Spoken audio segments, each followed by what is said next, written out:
आज हम एक ऐसे विषय पर बात करने जा रहे हैं जो युगों से मानवता की जिज्ञासा का केंद्र रहा है। एक ऐसा प्रश्न जो हर संस्कृति और हर समय में किसी न किसी रूप में पूछा गया है।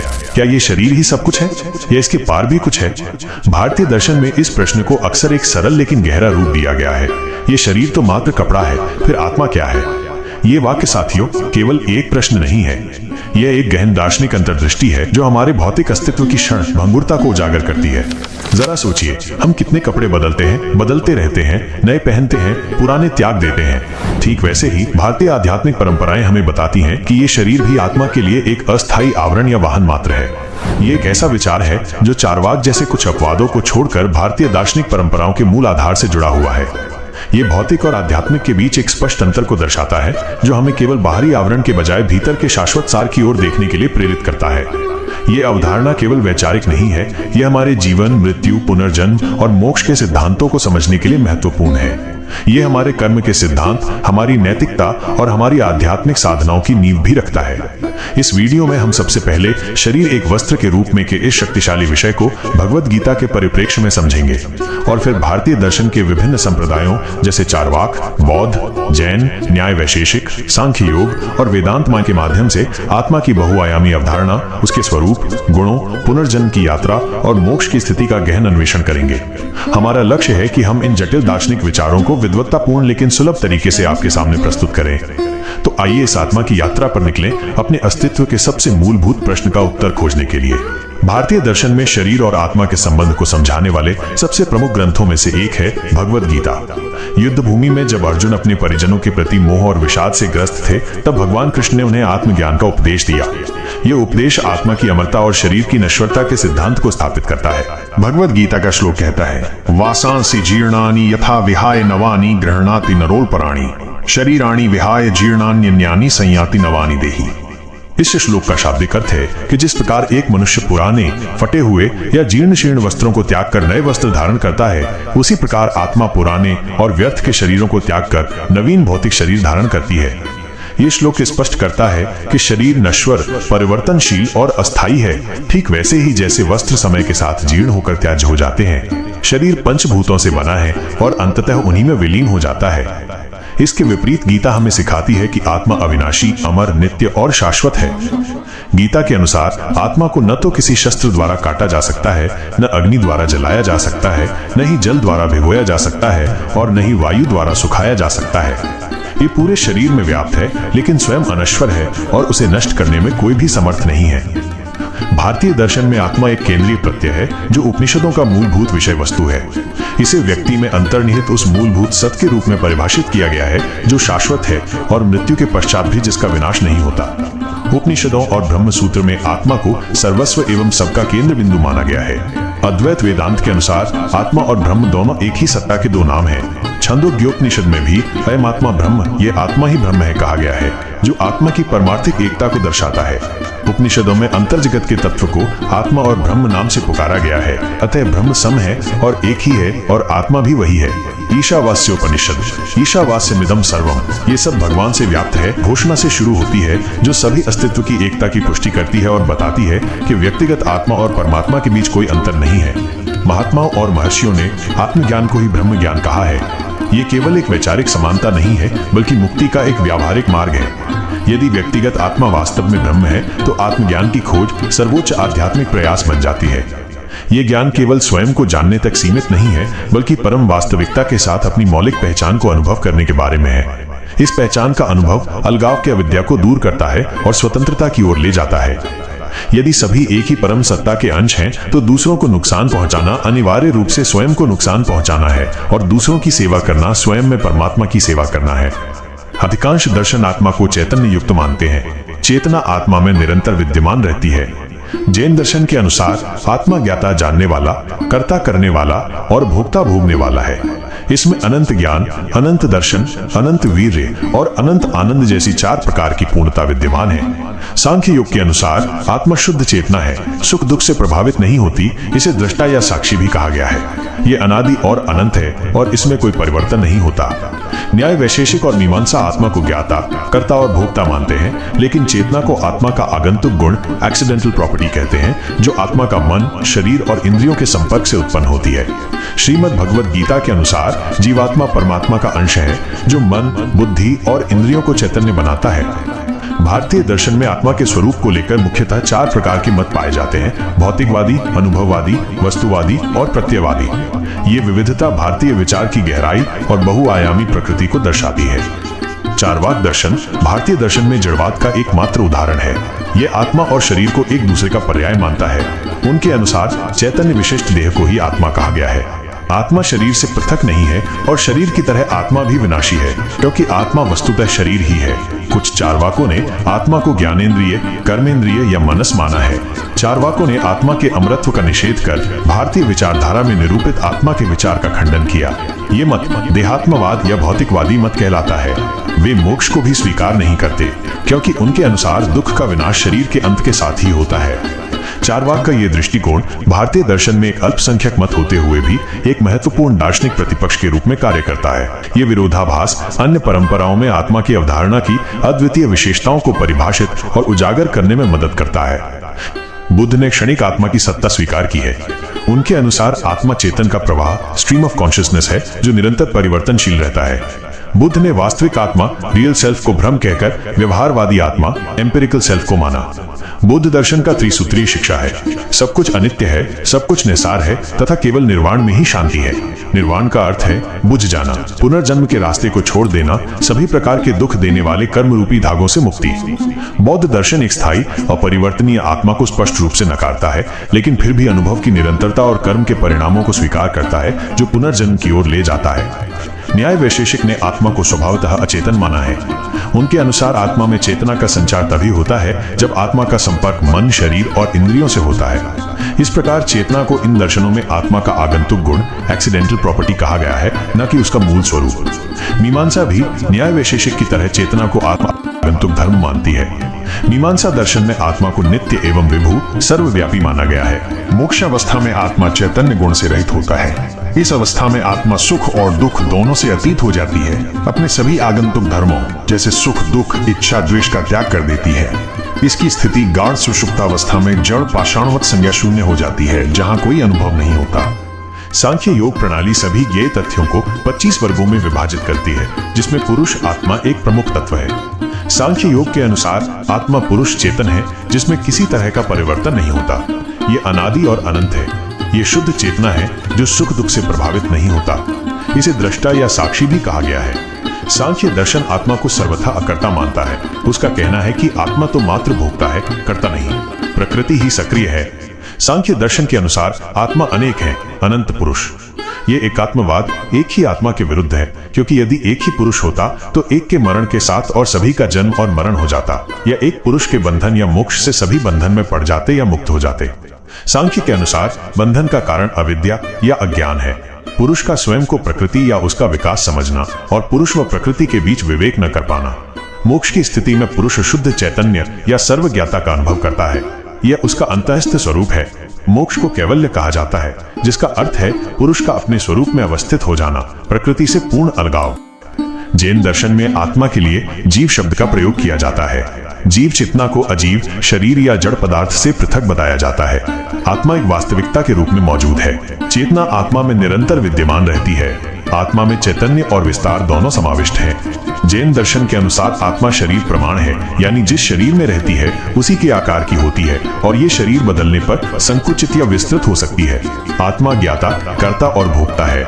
इसकी शक्ति अनंत है, जिसमें अनंत ज्ञान, ओमनी साइंस, अनंत दर्शन, ओमनी विजन, अनंत वीर्य, इन्फिनिट एनर्जी और अनंत आनंद, इन्फिनिट ब्लिस जैसी 4 प्रकार की पूर्णताएं, अनंत चतुष्टय विद्यमान है। जैन दर्शन भी अनंत आत्माएं मानता है, जो कर्मों से बंधी हुई हैं। विमुक्त विरक्त आत्मा सर्वज्ञ होती है। मोक्ष साधना में आचार की शुद्धता का विशेष महत्व है। सम्यक दर्शन, सम्यक ज्ञान और सम्यक चारित्र त्रिरत्न मोक्ष मार्ग हैं, जो आत्मा को उसके शुद्ध स्वरूप में वापस लाते हैं। अद्वैत वेदांत के अनुसार आत्मा और ब्रह्म दोनों एक ही सत्ता के दो नाम हैं। छांदोग्योपनिषद में भी अयम आत्मा ब्रह्म, ये आत्मा ही ब्रह्म है का महावाक्य इस सिद्धांत को पुष्ट करता है। शंकर की दृष्टि में आत्मा एक ही है, जो सर्वव्यापी है। सांख्य के अनेक आत्माओं के विपरीत आत्मा से भिन्न कुछ भी नहीं है, सब कुछ आत्मा ही है। ये निर्मल, पाप रहित, अविनाशी, अमर, नित्य एवं विकार रहित शुद्ध चेतना है।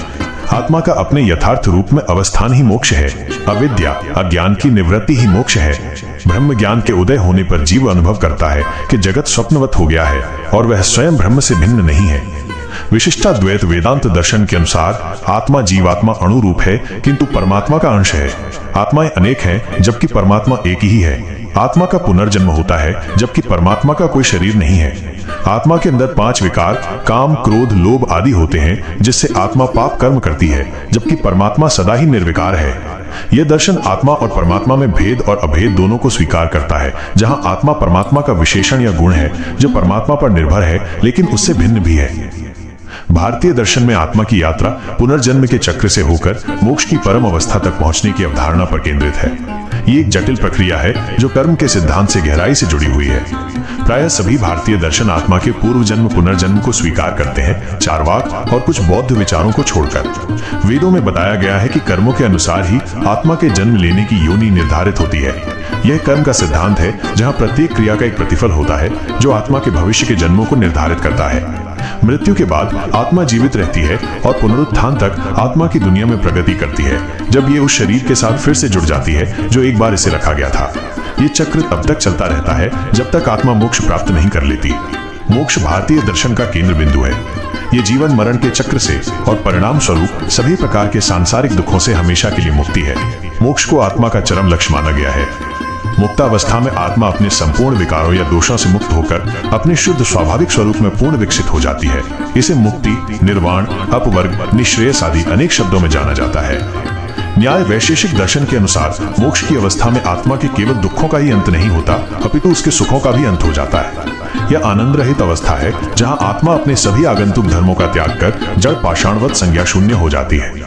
सम्यक ज्ञान से सांसारिक पदार्थों में आसक्ति का नाश होता है, जिससे आत्मा को कर्म करने की प्रवृत्ति नहीं होती और पुनः जन्म नहीं लेना पड़ता। सांख्य दर्शन कहता है, जब तीनों दुखों आध्यात्मिक, आदि भौतिक, आदि दैविक का अत्यंत नाश हो जाता है तो आत्मा की कृतकृत्यता होती है। पुरुष का प्रकृति से विवेक न कर पाना ही अज्ञान है और ज्ञान से ही अज्ञान नष्ट होकर पुनर्जन्म के बंधनों से मुक्ति मिलती है। जैन दर्शन कहता है, बंध हेत्व भाव नर्जराभ्यां कृत्स्न कर्म विप्रमोक्षणम मोक्षः। कर्मों के बंधन के अभाव और निर्जरा से सभी कर्मों से मुक्ति मोक्ष है। सम्यक दर्शन, सम्यक ज्ञान और सम्यक चारित्र त्रिरत्न मोक्ष मार्ग हैं, जो आत्मा को उसके शुद्ध स्वरूप में वापस लाते हैं। वेदांत दर्शन के अनुसार आत्मा का अपने यथार्थ रूप में अवस्थान ही मोक्ष है। अविद्या की निवृत्ति ही मोक्ष है। ब्रह्म ज्ञान के उदय होने पर जीव अनुभव करता है कि जगत स्वप्नवत हो गया है और वह स्वयं ब्रह्म से भिन्न नहीं है। योग दर्शन बताता है, कैवल्य ही ऐसी अवस्था है जिसमें निश्चित रूप से तथा पूरी तरह से दुख का नाश करने की सामर्थ्य है।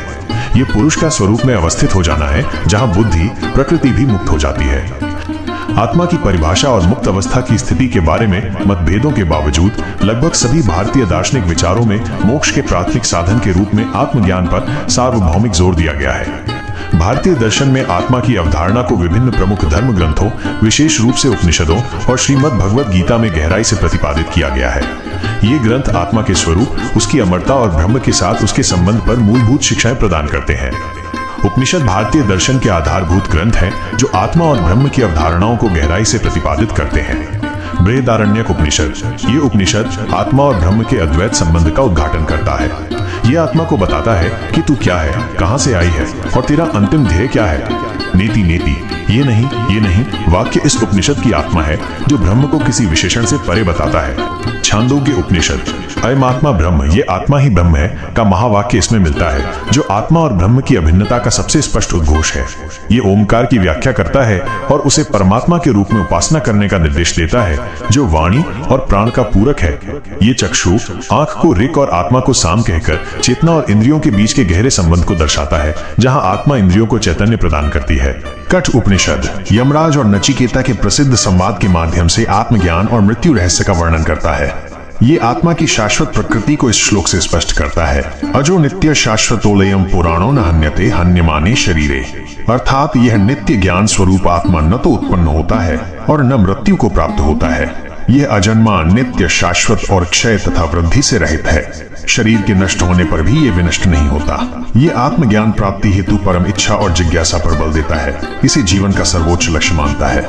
ईश उपनिषद ईशावास्यमिदं सर्वम, ये सब भगवान से व्याप्त है से शुरू होता है, जो व्यक्तिगत आत्मा और परमात्मा के बीच कोई अंतर न होने की बात करता है, सभी अस्तित्व की एकता पर जोर देता है। यह आत्मा को शुद्ध चेतना, सभी सीमाओं से मुक्त, सृष्टि का स्रोत और सभी अस्तित्व का लक्ष्य बताता है। यह उपनिषद बताता है कि मुक्ति का मार्ग आत्मा के ज्ञान के माध्यम से है। यह आत्म तत्व को जानने के लिए सांसारिक कर्म और विद्या आत्मा का ज्ञान दोनों को साथ साथ जानने का संदेश देता है, जिससे एक संतुलित आध्यात्मिक जीवन की ओर इशारा मिलता है। श्रीमद् भगवद गीता आत्मा की अवधारणा को कर्म, भक्ति और ज्ञान योग के संदर्भ में प्रस्तुत करती है, जिससे यह अधिक व्यावहारिक और सुलभ हो जाती है। गीता आत्मा को अजर, अमर और शाश्वत बताती है, जिसे शस्त्रों से काटा नहीं जा सकता, अग्नि से जलाया नहीं जा सकता, जल से भिगोया नहीं जा सकता, न ही वायु से सुखाया जा सकता। यह आत्मा की अविनाशी प्रकृति पर जोर देती है। ममेवांशो जीव लोके जीव भूतः सनातनः। इस श्लोक के अनुसार इस जीवलोक में ये सनातन जीवात्मा परमात्मा का ही अंश है। ये आत्मा और परमात्मा के बीच एक अभिन्न संबंध स्थापित करता है, जहां आत्मा परमात्मा का ही एक छोटा स्फुलिंग है। गीता में जीवात्मा, महात्मा और परमात्मा के भेद बताए गए हैं। जीवात्मा हर प्राणी के हृदय स्थल में निवास करती है और हमारे मन, बुद्धि और इंद्रियों को चैतन्य बनाती है। महात्मा जीवात्मा और परमात्मा के बीच की कड़ी हैं, जिन्होंने परमात्मा का दर्शन प्राप्त कर लिया है। परमात्मा को आत्मा की आत्मा कहा जाता है, जो आत्मा को चैतन्य प्रदान करता है और स्वयं निर्विकार है। आत्मा का स्वभाव धर्म है, पूर्ण शुद्ध ज्ञान है, जो आनंद और शांति का अक्षय धाम है। इसके विपरीत अज्ञान, अशांति और क्लेश अधर्म के द्योतक हैं। गीता आत्मा की अमरता और संसार की क्षण भंगुरता का ज्ञान देकर जीवन की कठिनाइयों का सामना करने और अपने कर्मों को धर्म के अनुसार निभाने की शिक्षा देती है। अर्जुन की युद्ध भूमि में दुविधा को दूर करने के लिए श्री कृष्ण ने जो उपदेश दिए, वे आज भी प्रासंगिक हैं। उपनिषदों कठ, बृहदारण्यक, छांदोग्य, ईश और भगवद गीता दोनों में आत्मा की अमरता और ब्रह्म परमात्मा के साथ उसके आंतरिक संबंध के बारे में एक सुसंगत संदेश मिलता है। ये हिंदू धर्म के लिए एक एकीकृत धार्मिक और दार्शनिक आधार के रूप में कार्य करता है। यह इस विचार को पुष्ट करता है कि व्यक्ति की परम वास्तविकता ब्रह्मांडीय परम वास्तविकता से अलग नहीं है, जो विविध व्याख्याओं के बावजूद एक सुसंगत आध्यात्मिक कथा प्रस्तुत करती है। विभिन्न अवधियों और संदर्भों में रचित इन विविध ग्रंथों में ये सुसंगत और व्यापक जोर हिंदू परंपरा के भीतर मानव अस्तित्व को समझने के लिए एक मजबूत और स्थायी ढांचा स्थापित करता है। ये भौतिक की क्षण भंगुरता और चेतना की स्थायित्व के बारे में एक गहरी साझा अंतर्ज्ञान या बोध का सुझाव देता है, जिसने सहस्राब्दियों के आध्यात्मिक अन्वेषण, नैतिक आचरण और धार्मिक प्रथाओं को आकार दिया है। ये इस बात पर बल देता है कि परम सत्य खंडित नहीं बल्कि एकीकृत है और आंतरिक बोध के माध्यम से सुलभ है। आज हमने इस वीडियो के माध्यम से भारतीय दर्शन में आत्मा की गहन प्रकृति और शरीर के साथ उसके संबंध पर एक विस्तृत यात्रा की। हमने देखा कि ये शरीर तो मात्र कपड़ा है, फिर आत्मा क्या है का प्रश्न केवल एक जिज्ञासा नहीं बल्कि आत्मा की शाश्वत प्रकृति को समझने का एक प्रवेश द्वार है। शरीर को एक अस्थायी वस्त्र के रूप में देखना आत्मा की नश्वरता से मुक्ति और उसकी अमर प्रकृति को समझने का एक प्रतीकात्मक आधार है। चारवाक जैसे भौतिकवादी विचारों को छोड़कर अधिकांश भारतीय परंपराएं आत्मा को शरीर से भिन्न, अविनाशी और चेतन तत्व मानती हैं, जो कर्म के नियमों के अधीन जन्म मरण के चक्र से गुजरती है। ये गहन दार्शनिक अन्वेषण हमें केवल बौद्धिक संतुष्टि ही नहीं देता, बल्कि जीवन के प्रति एक गहरा दृष्टिकोण भी प्रदान करता है। यह हमें क्षण भंगुर भौतिकता से ऊपर उठकर अपने वास्तविक शाश्वत स्वरूप को पहचानने, कर्मों के परिणामों को समझने और अंततः मोक्ष या कैवल्य की ओर बढ़ने के लिए प्रेरित करता है। तो आइए हम सब इस शाश्वत सत्य की खोज में आगे बढ़े, क्योंकि अपने आप को जानना ही परम सत्य को जानना है और यही हमारी सभी यात्राओं का अंतिम पड़ाव है। धन्यवाद।